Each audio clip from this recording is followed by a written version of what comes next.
రేవంత్ రెడ్డి పెద్దగా నిన్న మా జిల్లాకు వచ్చిండు, మా మండలానికి వచ్చిండు, మా ఊరికి వచ్చిండు. వచ్చి రచ్చబండనంట, రచ్చబండ.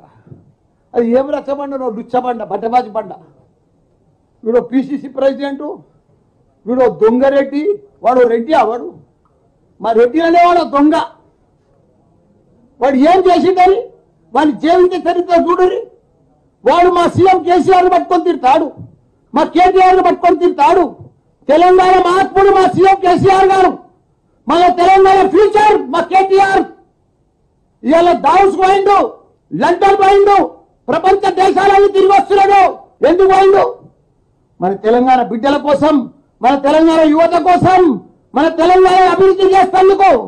అదే మీరు రాహుల్ గాంధీ ఉన్నాడు, ఆడికి పోతుండా, నైట్ క్లబ్లోకి పోతున్నాడు. పెళ్లి లేదు, పేడాకులు లేదు. ఆయనను పట్టుకొని వరంగల్ డిక్లరేషన్ అంట, డిక్లరేషన్ తోలుకొచ్చిన ఆయన హెలికాప్టర్లు తోలుకుపోయిరా. పెద్ద ఆయన తోపు, ఆయన తోపు, ఈ పిసిసి ప్రెసిడెంట్ తోపు. డిక్లరేషన్ తోలుకపోయారు. దొంగ బట్టబాజీ మాటలు. మీకు రేవంత్ రెడ్డి సంగతి మీకు తెలుసు, అయినా నేను కుల్లా చెప్తా ఆయన కోసం. వాడో దొంగ. నేను ఆయన తెలుగుదేశంలో ఉన్నా, మీకు చెప్పాలి ఆయన కోసం. వాడు పెద్ద లుచ్చ. అసలు ఏ పార్టీలు ఉంటే ఆ పార్టీ మటాష్ అయిపోతుంది. ఎందుకంటే మీకు ఎగ్జాంపుల్ చెప్తాను. తెలుగుదేశంలో ఉండే లోకేష్ని పట్టుకుని పాపం అమాయకుడు పిల్లాడు. చంద్రబాబుకేమో మంచి లీడర్, కానీ నమ్మాడు. నమ్మి ఈయనకు వర్కింగ్ ప్రెసిడెంట్ ఇచ్చాడు. వర్కింగ్ ప్రెసిడెంట్ ఇస్తే ఇక బాధ కాదు, ఇక గోస కాదు. ఎవరికి మర్యాద ఇచ్చేది లేదు, ఎవరికి రెస్పెక్ట్ ఇచ్చేది లేదు, ఒక సీనియర్ అనేటది లేదు. అందులో నేను కూడా పోయి ఆయనకు నాకే పడ్డది. ఆడ ఎంపీ ఆయనకి నాకు 8-9 ఏళ్ల సంబంధం ఉన్నది. ఇప్పుడు నాకు మీకు చెప్పాలి, మీకు కొన్ని విధాలు చెప్పాలి నాకు ఆయనకు ఎందుకు పడతలేదు. ఎందుకంటే వాని పని అంతా బ్లాక్మెయిల్ పని. వాని జీవితం అంతా ఇప్పుడు మా రాజు చెప్పినట్టుగా 5-6 అడ్డకట్లను పెట్టుకుంటాడు. 10-15 ఏళ్ళ సంది పార్టీ మారుతూనే ఉంటాడు, తిరుగుతూనే ఉంటుంది. మొదలు ఆర్ఎస్ఎస్ఆ, మళ్ళీ తర్వాత టీఆర్ఎస్ఎస్ఆ, మళ్ళీ తర్వాత తెలుగుదేశమా, తర్వాత ఇప్పుడు కాంగ్రెసా, మళ్ళా నెక్స్ట్ బీజేపీలో కూడా పోతాడు. యాది పెట్టుకోండి. నేనేమన్నాను యాది పెట్టుకోను. ఎందుకంటే వాని టైపే అది. యాడ నిలబడు. వర్కింగ్ ప్రెసిడెంట్ ఇస్తే నన్ను ఎన్ని బాధలు పెట్టింది అనుకుంటున్నాం. ఆయనకు నాకు ఆ మల్కాజ్గిరి సీట్ ఎంపీ 3 నెలల సంది బాధ. నువ్వు నా కాలేజ్ నా సీట్ కాడికి రాకు, నీ కాలేజ్ అని బంద్ చేస్తా, నిన్నన్నీ ఇది చేసేస్తా, మూపిచ్చేస్తా. అప్పుడు ఆయన ఎమ్మెల్యే, నీ మూపిచ్చేస్తా అని ఒకటే రాత్రి బదులు నన్ను బ్లాక్మెయిల్, మామూలు బ్లాక్మెయిల్ కాదు, అంత బ్లాక్మెయిల్ చేసి నన్ను అన్ని లెక్కలు పెట్టి నాకు సీట్ రాకుండా. ఇక నేను ఒకనాడు ఢిల్లీకి పోయినా, చంద్రబాబు నాయుడు ఏకాంతంగా కలుస్తున్నాడు. ఆయన తాజ్ మాన్సింగ్ హోటల్లో ఉన్నాడు. పార్లమెంట్లో మన తెలంగాణ బిల్ పాస్ అవుతుంది. అందరూ అలా పోతే ఈయన తాజ్ మాన్సింగ్ హోటల్లో ఒక్కడే ఉండే చంద్రబాబు. వీడు ఎమ్మెల్యే లెటర్ ప్యాడ్ల మీద మొత్తం పెట్టా, నా మీద కాలేజీలన్నీ మూపిస్తా అని చెప్పి వాళ్ళకు వీళ్ళకి అందరి గవర్నమెంట్ అన్ని లెటర్ ప్యాడ్లు ఆయన ఎమ్మెల్యేతోనే పెట్టిండు. పెడితే అవన్నీ తీసుకుపోయి చంద్రబాబు నాయుడుకి ఇచ్చిన. చూసి పరిశాన్ అయ్యాడు. అమ్మా దుర్మార్గుడు, ఇంత దుర్మార్గుడు మల్లారెడ్డి గారు, అయితే ఈ సీట్ నీకేస్తా, నువ్వు పో అని చెప్పేసాడు. అప్పటి సంది ఆ సీట్ నాకే వచ్చింది. ఓ అట్లా దుర్మార్గం చేస్తే ఆడ కూడా ఆ సీటు పోయింది. దాని తర్వాత గెలిచినాక కూడా ఎన్ని ఇబ్బందులే. ఒక్కనాడు వితిన్ పార్టీయా, ఆయన తెలుగుదేశం, నేను తెలుగుదేశం, ఒకటే బ్లాక్మెయిల్. నాకు పైసలు ఇస్తావా లేదా, నాకు అది చేస్తావా లేదా, నాకు ఇది చేస్తా, లేకపోతే కాలేజ్ బంద్ చేస్తా. నేను కొత్తగా ఎంపీ అయినా, వీడియో పెద్ద పోస్ట్ కమాండర్ అనుకున్నా, నాకు తెలియదు. నేను అమాయకత్వం బోలా బాలా కిందికి వెళ్ళి వచ్చిన రూపాయి కష్టపడి పాలమ్మి పూలమ్మి వ్యవసాయం చేసి కష్టపడి స్కూళ్ళు పెట్టి కాలేజీలు పెట్టి మెడికల్ కాలేజీలు పెట్టి ఈడు దాకా వచ్చిన. కొత్తగా ఎంపీ అయినా తెలంగాణలో తెలుగుదేశంలో ఒక్కరినే గెలిచిన. అరే వీడు ఇట్లా జరిగించినప్పుడు లెక్క వీడు మనకు వర్కింగ్ ప్రెసిడెంటే, వీడు ఇంత ఇబ్బంది పెడుతుందని చెప్పి ఎన్ని బాధలు పడ్డా. మధ్యవర్తులను పెట్టా, జర మాట్లాడుతున్నా, వీడు లంగేశం వేస్తున్నాడు. కొత్త ఏదైనా వానికి కావాల్సింది రక్తం తాగే మనిషి వాడు, దుర్మార్గుడు వాడు, బట్టబాజీ, బ్లాక్ మెయిలర్. ఓపెన్గా నేనే చెప్తున్నా, నేను నా మీద జరిగిందే చెప్తున్నా. ఇంకెవరో వివేక్ మీద, ఇంకెవరో బయట మీద, థర్డ్ పార్టీ మీద చెప్తలేను. నన్ను బ్లాక్ మెయిల్ చేసిందే చెప్తున్నా, వారి గుణం చెప్తున్నా, వారి పద్ధతులు చెప్తున్నా. నన్ను బ్లాక్ మెయిల్ చేసి పైసలు ఇస్తావా, నీ కాలేజీలు బంద్ చేయాలి. గెలిచినాక 3 నెలలు అయినాక ఇదే పాట. హర్నీ ఇదేంద్రా నాకు కొత్త కొత్త గెలిచిన ఎంపీ అయినా అన్ని వాడు లెటర్లు పెట్టుకోం, ఆడ ఎంసీఏలు పెట్టుకోం, ఢిల్లీలో పెట్టుకోం, ఏఐసిటీలో పెట్టుకోం. ఇదే పని. ఇస్తావా సస్తావా? ఇట్లా పోతూ పోతూ చంద్రబాబు నాయుడు కూడా చెప్పిన లాభం లేకపోయింది. వీడు వర్కింగ్ ప్రెసిడెంట్, స్టైల్ కొడతా ఉంటాడు. ఓ రకరకాల స్టైల్. సీనియర్లకు ఎవరికి మర్యాద ఇవ్వడు. వీని స్టైల్ చూసి వీని బాధలు చూసి అందరు వీళ్ళంతా మాయబడి గెలిచినాడు. మేమంతా ఒకసారి గెలిచినాడు. అందులో బ్రహ్మాండంగా ఉంటే అంతా వీని బాధ మొత్తం వెళ్ళి వచ్చేసి లాస్ట్లో వాని యాదగిరి గుట్ట మీద ధర్మం వేసి అడుగురి, లక్ష్మీ నరసింహ స్వామి మీద ఒట్టేసి అడుగురి. వాని బిడ్డ పెళ్లి ఎవరి పైసలతో చేసిండో, వాని బిడ్డ పెళ్లి ఎవరి పైసలతో చేసిండో, మల్లారెడ్డి పైసలతో వాని బిడ్డ పెళ్లి చేసిండు. వాడిని అడుగురు యాదగిరి. నేనన్నా ఒట్టు తింటా, వాడిని ఒట్టు తినమను. ఇది అబద్ధమైతే అంత దుర్మార్గుడు. ఈరోజు కాంగ్రెస్ పార్టీలో కూడా వాడు పైసలు ఇచ్చుకున్నాడు, సీటు పైసలు ఇచ్చుకొని వీళ్ళందరినీ బ్లాక్మెయిల్ చేస్తాడు. ఒక్కనుడని సీనియర్లను పాపం వాళ్ళంతా అమాయకులే. మొదటిసారి వారు ఉండరు అలా కాంగ్రెస్ పార్టీలో. ఎవరు ఉత్తమ్ కానీ, బట్టి కానీ, జగ్గారెడ్డి కానీ వీళ్ళంతా అమాయకులు. ఆ మహేశ్వర్ రెడ్డి కానీ, మహేశ్వర్ రెడ్డి ఆ క్లోజ్ ఫ్రెండ్. వీళ్ళంతా బ్లాక్మెయిల్ చేస్తాడు. ఆఖరు నువ్వు రాహుల్ గాంధీ కూడా బ్లాక్మెయిల్ చేస్తాడు. లాస్ట్ ఎవరిని వాడు వారి గుణమేదే అవంది. మీరు చూడండి, ఓపెన్గా చెప్తున్నాను. ఎంతో మందిని పెద్ద పెద్దలని మన హైదరాబాద్లో 15 ఏళ్ళ సరే బ్లాక్మెయిల్ చేసి పైసలు వాళ్ళు లెక్క నా లెక్క పాలమిని ఆడు. వాడికి ఆస్తి ఎక్కడిదే, ఇంత ఆస్తి. వాడు పీసీసీ పైసలు ఎక్కడియా వాడికి కొనుక్కొస్తాను. నా లెక్క భూమిలో వ్యవసాయం చేసినాడు, స్కూల్ పెట్టినాడు, కాలేజీ పెట్టినాడు. వాడు ఏం చేసి సంపాదించిండే? వాడు ఎట్లా గొప్పడండే? వాడు ఎట్లా పీసీసీ అండే? మీరే చెప్పు. ఏమైనా పని చేసిండా? ఓ కాంట్రాక్ట్ పని చేసిండా? ఓ బిజినెస్ చేసిండా? వాడు ఏం చేసాడు? వాడు ఎట్లా సంపాదించినాడు ఈ పైసలన్నీ? Only blackmail. వాడు ఇప్పుడు కూడా సీటు కొనుక్కొని అందరి బ్లాక్మెయిల్ చేస్తాడు. ఆ కాంగ్రెస్లో అదే సత్యనాశ అయింది. ఉత్తగనన్నా ఓ 50-100 మందిని పెట్టుకుంటాడు చెంచాలగాళ్ళను. వీడు ఆడి మీటింగ్ పోతే మేము తెలుగుదేశంలో ఉన్నప్పుడు చూస్తుంటాం. మొదలే 100 మందిని పంపిస్తాడు. ఏదైనా మీటింగ్ ఉంది అనుకో, పబ్లిక్ మీటింగ్, 100 మందిని పంపిస్తాడు.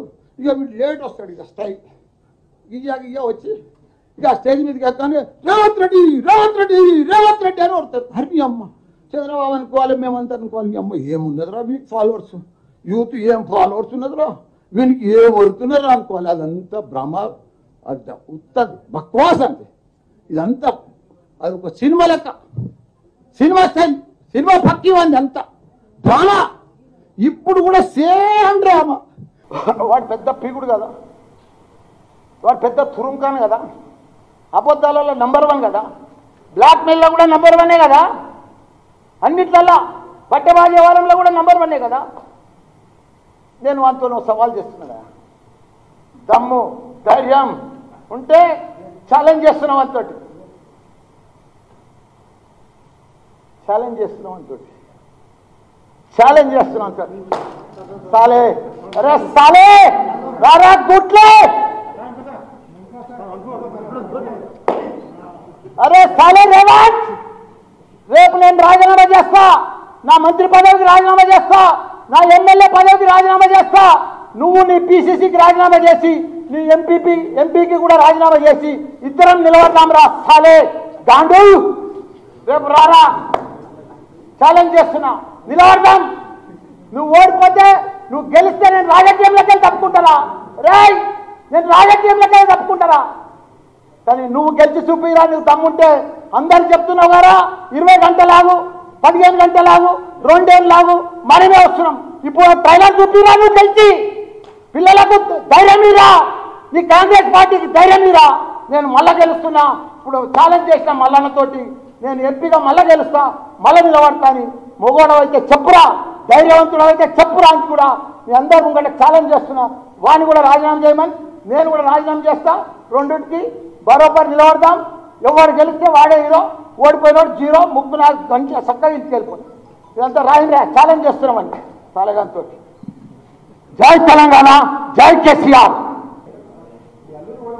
అయిపోయింది. ఆయన అప్పుడు పీసీసీ లేడు, అప్పుడేదో గవర్నమెంట్ ఉండే, అప్పుడేదో గవర్నమెంట్, కాంగ్రెస్ గవర్నమెంట్ ఇక్కడ మేము కేసీఆర్ గారు ఇక్కడనే తెలంగాణలో ఉంటాడు, ఆయనకు కావాలని ఏదో కొన్ని ఆవాలా గాలిలో గెలిచినవాడు కొన్ని ఓట్లతోటి. ఇప్పుడు ఛాలెంజ్ చేసినా కదరే, నా మంత్రి పదవి కూడా రాని చేస్తున్నా కదా, ఇప్పుడు వాడిని చాలా ఇప్పుడు గెలవమని రాదా, మొన్నది పోయిందయా, ఇవాళ చేయమని చెప్పడానికి దమ్ముంటే గవర్నమెంట్ తెచ్చేది 20 నెలల తర్వాత, మొదలాన్ని ఒక్కసారి మళ్ళీ గెలవమని చెప్పు దమ్ముంటే. ఇప్పుడు నేను ఒక మాట చెప్తా, నేను గెలిచిందే మల్లారెడ్డి మీద, ఓడిపోయినోడు ఏం మాట్లాడతాడు? నేను మన 2019 పార్లమెంట్ ఎన్నికలలో గెలిచిందే మల్లారెడ్డి మీద కదా, మల్లారెడ్డి అల్లుని మీద కదా. సెమీఫైనల్స్ మల్లారెడ్డి మీద గెలిచిన, ఫైనల్స్ ఇంకా మిగిలింది కేసీఆర్తోనే. నేను కేసీఆర్కు సవాల్ విస్తున్నా, రాష్ట్ర ప్రభుత్వాన్ని రద్దు చేసి ముందస్తు ఎన్నికలకు వస్తావా? మేము సవాళ్ళు స్వీకరించడానికి సిద్ధంగా ఉన్నాం. ఒకవేళ నీ కొడుకేమన్నా నిన్ను కర్రుగాల్చి వార్తలు పెడతాడని భయం ఉంటే గజ్వేల్లో నువ్వు రాజీనామా చేయి, అక్కడ మన ఇద్దరం తేల్చుకుందాం. ఈ సన్నాసులను, ఈ సోయిలేని వాళ్ళను, నీ మోచేతి నీళ్లు తాగేటోళ్లను, నీ చెప్పుల కాడ కాపలా ఉండే కుక్కల్ని ఉసిగొల్పకు, చేతనైతే రా చూసుకుందాం. ఇక వాడైతే ఈడొకడు ఉన్నాడు, మరి ఏం పాపం చేసిండ్రో ఇక్కడ ప్రజలు. వాడు ఎమ్మెల్యే మంత్రి అచ్చోసిన ఆంబోతులాక మంది భూముల మీద వాడి మేస్తున్నాడు, దొంగ చేన్లు మేసే దున్నపోతులాక తయారయ్యాడు. మైసమ్మకి ఇడిచిన దున్నపోత ఎట్లుంటుంది ఊర్ల చేన్ల మీద వాడు మేసేది. షామీర్పేట మైసమ్మకి ఇడిచిపెట్టిన దున్నపోతులాక తయారయ్యి రెవెన్యూ చట్టాన్ని అడ్డం పెట్టుకొని, ధరణి పోర్టల్ని అడ్డం పెట్టుకొని వందలాది ఎకరాల భూముల్ని ఈ నియోజకవర్గంలో అగ్గొక్ సగ్గొక్ కొనుక్కొని వాళ్ళ జీవితాలతో చెలగాట మాడుతున్నాడు. అట్లాంటోడు మంత్రుండి ఇక్కడ ఎమ్మెల్యే ఉండి ఎన్నిసార్లు చెప్పినా వీళ్ళు అడిగితే ఉల్కడు పల్కడు, ఏమైనా కావాలంటే ఇచ్చిపోవా, ఇన్నో అన్నో పైసలు ఇస్తా అని ఇది అడ్డం పెట్టుకొని వాళ్ళ భూములు గుంజుకుంటున్నాడు. నాకు తెలిసి రెవెన్యూ విలేజుల్నే మా వాళ్ళు అంటుర్రు, ఒకసారి చూడాలి, ఈ మధ్య కాలంలో 150 ఎకరాల దాకా ఈ లక్ష్మాపూర్ గ్రామంలో మూర్చింతలపల్లి కేశవాపూర్లో ధరణి పోర్టల్ అడ్డం పెట్టుకొని పాస పుస్తకాలు లేవని చెప్పి 150 ఎకరాల అగ్గొక్ సగ్గొక్ ఈ మధ్యలోనే కొన్నాడని మా మిత్రులు చెప్తున్నారు. ఇవాళ నేను అడుగుతున్నా, ఈ ప్రాంత ప్రజల ద్వారా, లక్ష్మాపూర్ ప్రజల తరఫున ఇప్పుడే వస్తోస్తగాడు ఆగిన కుమ్మరి ఎల్లవ్వ, మా మీడియా మిత్రులు చూసిండ్రో లేదో, ఆమె ఇల్లును రోడ్డు వైడనింగ్లో ఆమె జగా గుంజుకుండ్రు. అనా పైసా ఆమెకు నష్టపరిహారం ఇయ్యలే.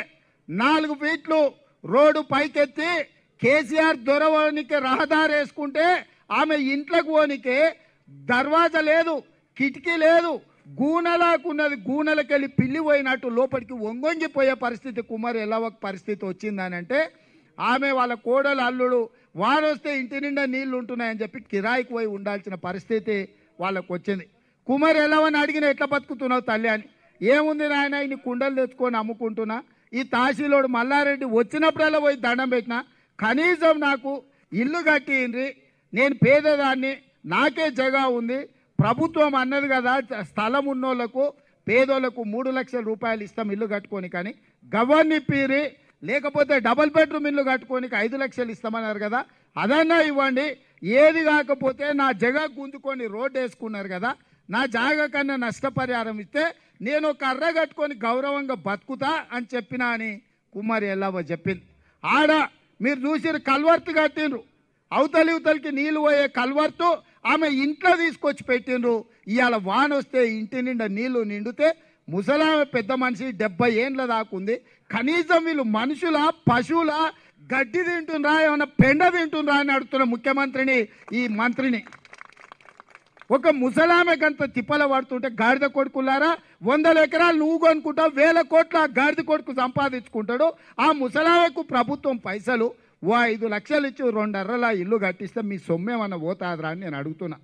ఆ ముసలామె ఉసురు తలగకపోతుందా, మీరు జావకపోతారా అని నేను అడుగుతున్నా. ఇవాళ బాధతో చెప్తున్నా, ఎవరి సావు మనం కోరుకోం, కానీ పేదోళ్ళని ఇంత అన్యాయంగా నీ ఫామ్ హౌస్కి పోనీకే పెద్ద రోడ్ వేసుకొని నీ కారుకు ఏడ గుంత లేకుండా, ఎక్కడ నీ కడుపులో సల్ల గదలకుండా నీ ఫామ్ హౌస్ కోనికే రోడ్డు వేసుకున్నావు. నీ ఫామ్ హౌస్కి వేసుకున్న రోడ్డులో నష్టపోయిన పేదోళ్లకు కుమ్మరోళ్ళకు కడుపు కొడతావు. నువ్వు కుండలు అమ్ముకునే బతికే ముసలవ్వని కూడా నువ్వు మోసం చేస్తావురా సన్నాసోడా అని చెప్పి లక్ష్మాపూర్ గ్రామ ప్రజల తరఫున నేను అడుగుతున్నా. అందుకే ఇప్పుడే కలెక్టర్కి ఫోన్ చేసిన, కలెక్టర్ గారు మీరు రేపు సాయంత్రం లోపల అధికారులను పంపించి డబుల్ బెడ్రూమ్ ఇల్లు ఇస్తావా, లేకపోతే 3 లక్షల రూపాయలు ఇస్తావా, లేకపోతే కలెక్టర్ ఆఫీస్కి వచ్చిన అంటే చింతపండు అవుతుందని చెప్పి ఇప్పుడే కలెక్టర్ చెప్పొచ్చు. ఏది కాకపోతే ఇక్కడ మా వజ్రేష్ యాదవ్, మా హరివర్ధన్ రెడ్డి ఉన్నారు. ఆ గాడిద కొడుకులు చేయకపోతే నెల తిరిగే లోపల మా సొంత పైసలు 5 లక్షలు పెట్టి కుమారి ఎల్లవకు ఇల్లు కట్టించే బాధ్యత ఎక్కడైతే గతంలో ఆమె గౌరవంతో బతికిందో ఆమె జగాలనే కాంగ్రెస్ పార్టీ నాయకులు వజ్రేష్ యాదవ్, హరివర్ధన్ రెడ్డి, మా జడ్పీటీసీ గారు ఇద్దరు కలిసి 5 లక్షల రూపాయలు పెట్టి ఆ ఇల్లు కట్టుకుంటారు. వారం తిరిగే కల్లా వాళ్ళే వచ్చి ముసలవ్వతోని టెంకాయ కొట్టిపించి ఆమె అప్పటి వరకు ఉండనికే ఇల్లు కిరాయికి తీసుకొని ఇయ్యండ్రు అని చెప్పి మా నాయకులకు నేను ఆదేశాలు ఇస్తున్నా. ఆమె ఇల్లును ఆమెకు ఒక మంచి 2 అర్రల ఇంట్లో కిరాయికి పెట్టి 3 నెలలు తిరిగే లోపల కుమారి ఎల్లవ్వకు 2 అర్రలు మంచిగా కట్టించే బాధ్యత ఇవాళ కాంగ్రెస్ పార్టీ తీసుకుంటుంది. ఇట్లన్నా ఈ సన్నాసులకు సిగ్గు వస్తుందేమో, ఇట్లన్నా ఈ సన్నాసులకు లజ్జ వస్తుందేమో, ఇట్లన్నా ఈ సన్నాసులకు సీము నెత్తురు ఉంటే ఆ ముసలమ్మను మోసం చేసినందుకు ప్రభుత్వం వైపు నుంచి ఏమన్నా పథకం ఇస్తారేమో అని చెప్పి మేము ఆశిస్తున్నాం. నాకైతే నమ్మకం లేదు. ఈ సిగ్గు తప్పిన వాళ్లకు చెప్పు తీసుకొని కొట్టినా వంగి ఓ తల ఉంచుకొని పోతారు తప్ప పేదలకు సాయం చేస్తారని నేను అనుకుంటలేరు. కాబట్టి కుమారి ఎల్లవ్వ బాధ్యత నేనే తీసుకుంటా. హాయ్ ఫ్రెండ్స్, మా టుడే టుమారో యూట్యూబ్ ఛానల్ చూస్తున్నందుకు చాలా థ్యాంక్స్. మరిన్ని లేటెస్ట్ వీడియోస్ కోసం వెంటనే సబ్స్క్రైబ్ చేయండి. అలాగే ఈ బెల్ ని కూడా రింగ్ చేసేయండి. మా నోటిఫికేషన్స్ అన్ని మీ మొబైల్లో వస్తాయి. అలాగే మా వీడియోస్ మీకు నచ్చితే లైక్ చేయండి, షేర్ చేయండి, నచ్చకపోతే కామెంట్ చేయండి.